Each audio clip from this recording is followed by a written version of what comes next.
L'Algérie et la Tunisie renforcent leur coopération dans le domaine de l'éducation. Lors d'une rencontre à Tunis, le Premier ministre tunisien Najla Bouden et le ministre algérien de l'enseignement supérieur et de la recherche scientifique Abdelbaki Benziane ont examiné les moyens de poursuivre la coopération entre leurs deux pays dans le domaine de l'enseignement supérieur, ceci à travers l'établissement d'un partenariat efficace entre les universités algériennes et tunisiennes au profit des étudiants des deux pays. À l'issue de cet échange, 25 projets ont été mis en place dont la création de 10 universités dans les deux pays qui seront financées par une commission mixte tuniso-algérienne.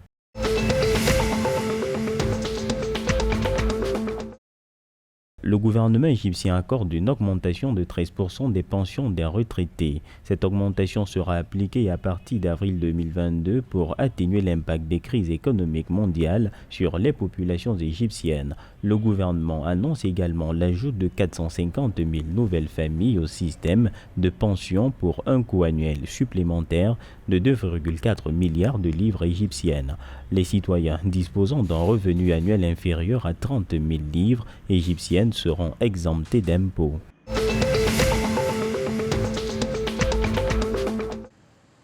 Selon l'Institut national de la statistique, les exportations ont enregistré durant les 2 premiers mois de l'année 2022 une hausse de 31,6%, soit une baisse de 10,1% par rapport à la même période en 2021. De même, les exportations ont enregistré une hausse de 33% contre une baisse de 12% durant la même période en 2021.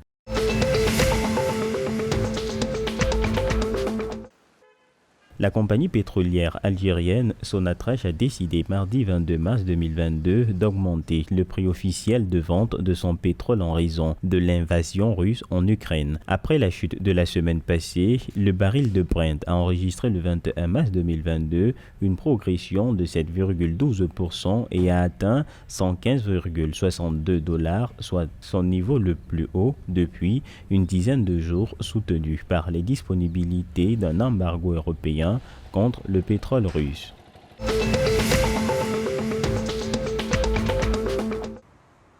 Au Maroc, le rendement en poisson dans les ports a augmenté de 19% en février 2022. Selon l'Office national des pêches, la valeur des produits commercialisés de la pêche côtière et artisanale a augmenté à près de 208,71 millions de $. Le rapport de l'Office national des pêches a publié le poids des produits de la pêche à 115,29 tonnes, soit une baisse de 21% par rapport à février 2022. Il est noté que par espèce, la somme des céphalopodes, des crustacés et des poissons blancs a augmenté en valeur de 36%, 35% et 6% respectivement, ce qui fait un total de 1447 tonnes de produits de la pêche côtière et artisanale.